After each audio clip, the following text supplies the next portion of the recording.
Shalom Ubracha, bienvenue sur Torah de vie. Nous allons continuer l'explication en profondeur du Mahamar qui commence par Venacha alav ruach Hashem. Reposera sur lui l'Esprit de Dieu. Il s'agit là, l'Esprit de l'Éternel. Il s'agit là, bien entendu, d'une description du Mashiach et d'une description du monde tel qu'il sera à cette époque. Nous avons posé les questions fondamentales la dernière fois, c'est-à-dire en quoi le dernier jour de Pessah a quelque chose de plus que le 7e jour, qui commémore pourtant les plus grands miracles de l'histoire, le plus grand miracle de l'histoire, la traversée de la mer des Joncs par le peuple d'Israël pendant une nuit mémorable. Et puis la deuxième question était, les miracles prévus pour les temps futurs ont l'air d'être diamétralement opposés, frontalement contradictoires, avec les miracles de la sortie d'Égypte, de la traversée de la mer, où il est dit, les enfants d'Israël marchaient sur la terre sèche au milieu de l'eau. Au milieu de l'eau, autrement dit au sein des eaux, c'était la terre sèche. Et là, dans les temps futurs, il est dit, la terre sera remplie de connaissances de Dieu comme la mer est pleine d'eau, ce qui laisse entendre, si on s'attache au sens littéral, la terre est devenue la mer.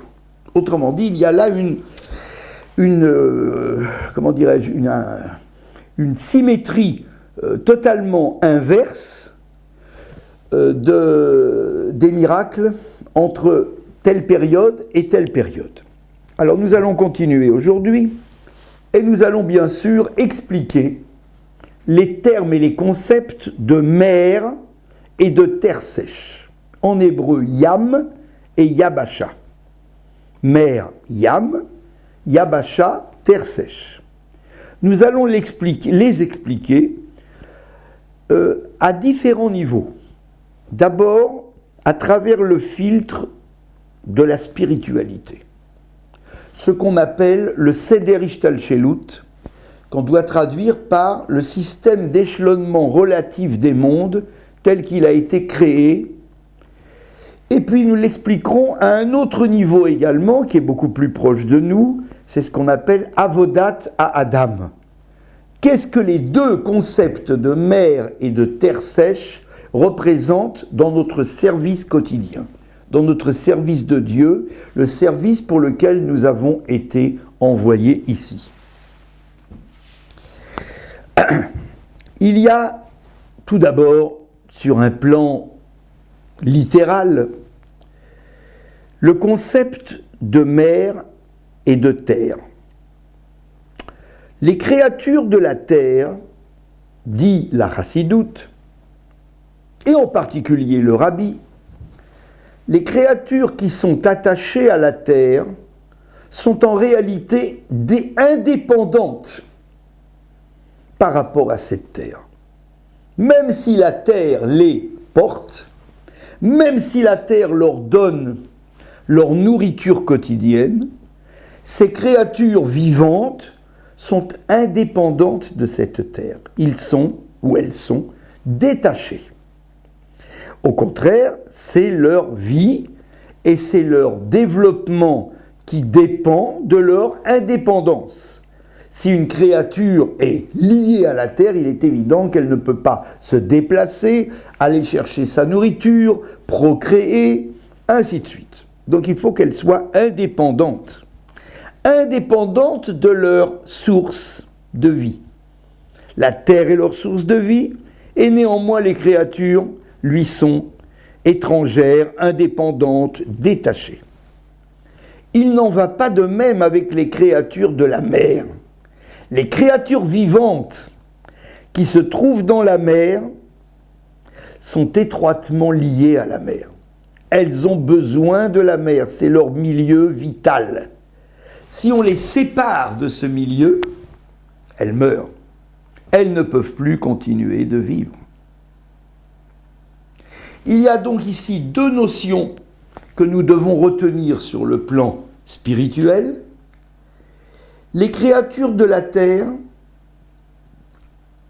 correspondent à ce qu'on appelle dans le Zohar et dans tous les livres de la Kabbalah, par la suite également dans la Chassidoute, Alma de Idgalia. Alma de Idgalia en araméen, ça veut dire le monde révélé, ou les mondes révélés. Il s'agit là bien sûr du monde dans lequel nous vivons, et également même les mondes spirituels légèrement supérieurs aux nôtres, sont emplis de créatures qui sont indépendantes, font état d'indépendance, manifestent et expriment une certaine indépendance par rapport à leur source. Ce qu'on appelle maintenant Alma de Itkassia, dans le même Zohar, ça se traduit en français par le monde caché. Alma de Itkassia. Et le monde caché correspond à des mondes, à des paliers de divinité, de perception du Créateur infiniment plus élevés. Et là, les créatures qui y vivent, ça peut être des âmes, ça peut être des anges, les créatures qui peuplent les mondes cachés sont des créatures extrêmement dépendantes de leur milieu, comme les créatures de la mer. Ce qui fait que le monde caché est comparé à la mer, alors que le monde révélé est comparé à la terre. Là, nous avons les deux concepts tels qu'ils se présentent dans leur acception spirituelle.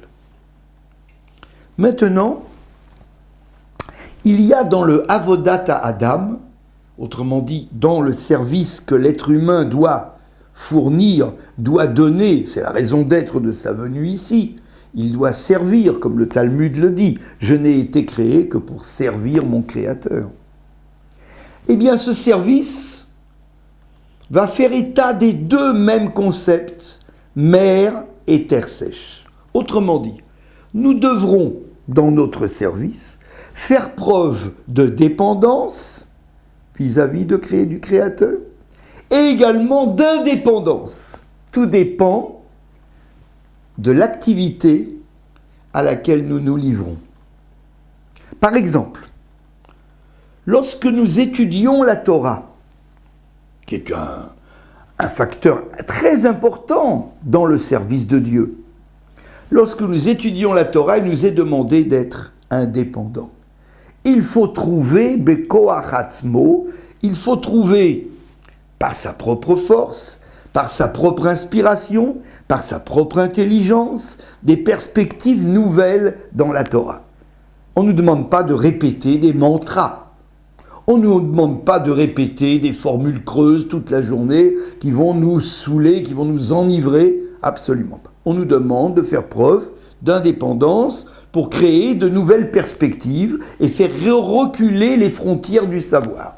Ça, c'est ce qu'on appelle l'indépendance. Il en va de même avec le Kiyum HaMitzvot, avec la pratique des commandements. La pratique des commandements nous est strictement personnelle.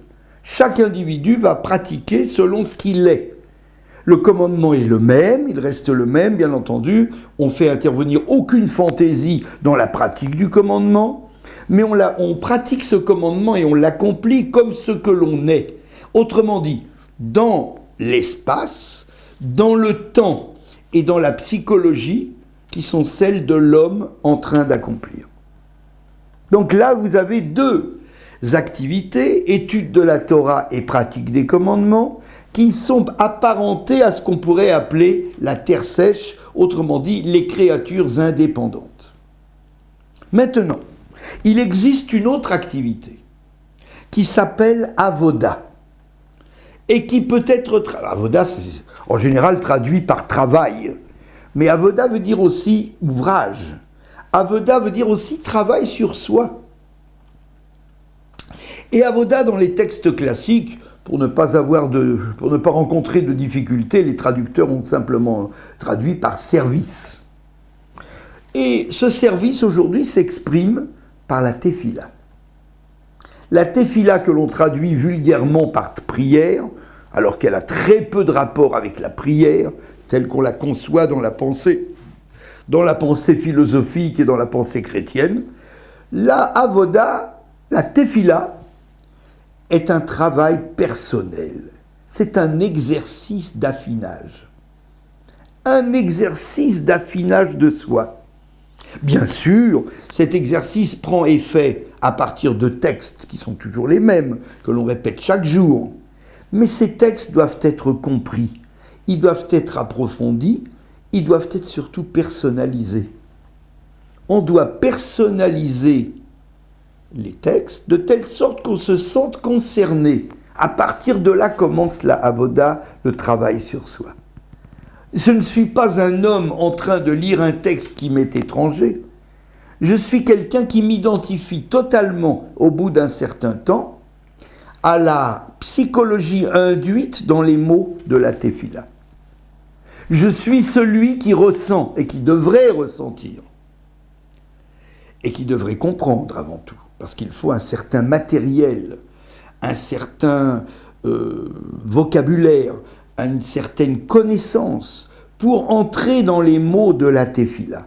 Et là, le but et la finalité de la tefila, c'est une dépendance totale à l'égard de Dieu. Quand j'arrive au point culminant de la tefila, qu'on appelle la Hamida, je dois me tenir, dit le Talmud, qu'avda kamemarei, comme un serviteur devant son maître. Je n'ai plus moi-même de conscience de ce que je suis. Je n'ai plus conscience de ma propre personne. Je suis devenu un objet transparent, disponible à la volonté de Dieu. Muni de cette psychologie souhaitable, je peux ensuite me tourner vers le reste du service. Je peux ensuite me tourner vers les activités qui me sont demandées. Je suis devenu un agent complètement soumis, complètement obéissant et complètement souple à la volonté de Dieu. Par quel effet, par quelle merveille suis-je devenu cet agent souhaité par le Créateur, par la tefila, par la avoda. Alors, vous voyez, il y a ici deux concepts qu'on a parfaitement assimilés, qu'on a parfaitement identifiés aux deux activités du service de l'homme. Tout d'abord, étude de la Torah, pratique des mitzvot, ça s'applique à terre sèche. Je suis une créature indépendante et je le prouve et je l'exprime. Et puis il y a tefila, avoda. Je cherche à devenir totalement dépendant du milieu divin qui me donne vie, qui me donne ma substance vitale. Merci.